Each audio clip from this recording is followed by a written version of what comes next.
Welcome to this episode of How the Game Was Won, and today we are at the European Club Cup for a game played on the 21st of October 2015 between Dzagnidze and Ushenina with the black pieces, and we're starting off from this really innocent and simple looking position over here, and an absolute tactical bloodbath ensued out of this fairly innocuous looking position, which started off with black's 22nd move of knight to d6, which obviously black is now attacking that bishop on b5, and instead of directly defending the bishop, white plays knight g5, so which means that we've got, as I mentioned, black attacking the bishop sitting on b5, and in response white attacks the bishop on e6. And here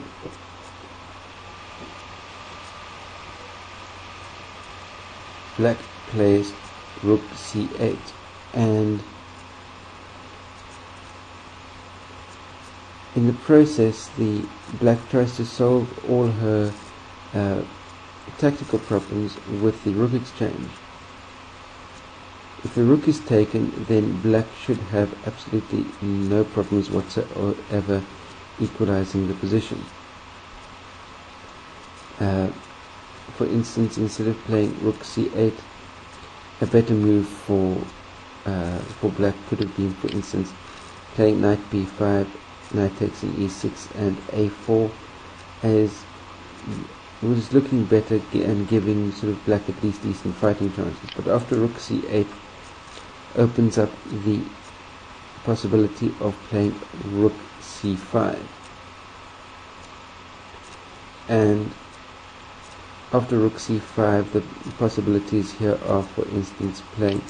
knight takes b5, knight takes e6, rook takes c5,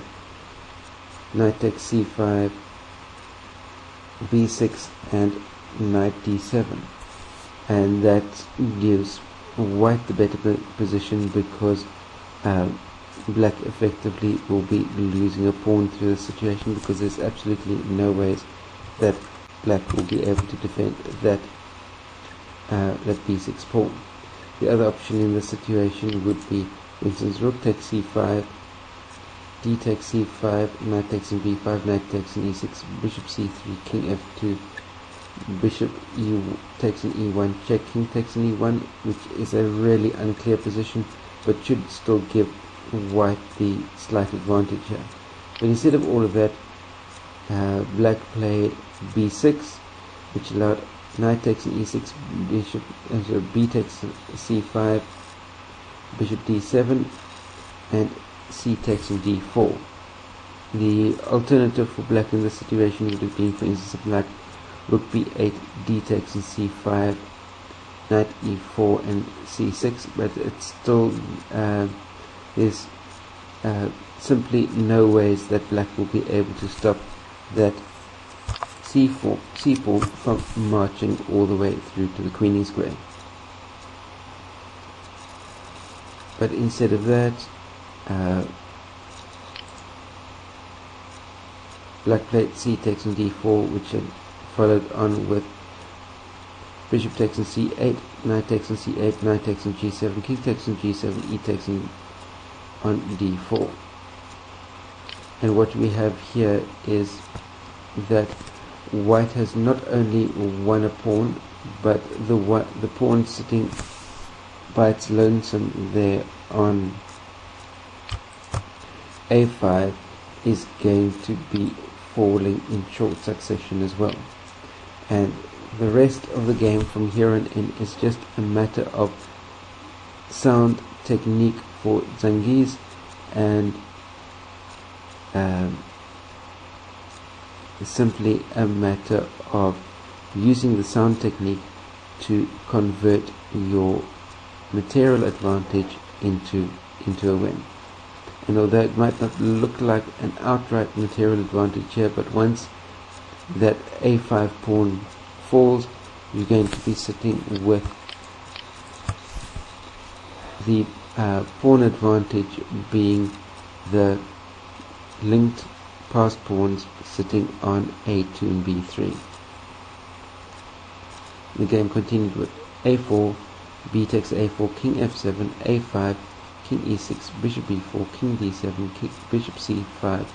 king c6, a6, e6, a4, king c7, king f2, king b8, king e3, knight a7, bishop takes an a7, king takes an a7, king d3, king a6, king c3, a5, king b3, king a6, king b4, king b6, a5 with check, king a6, king a4, king a7, king b5, king b7, a6, king a7, king a5, king a8, king b6, king b8, a7 with check, king a8, the king goes to a6, h6, h4, h5, king b6, and with the king going to b6, it simply means that the only move available to black over here is pushing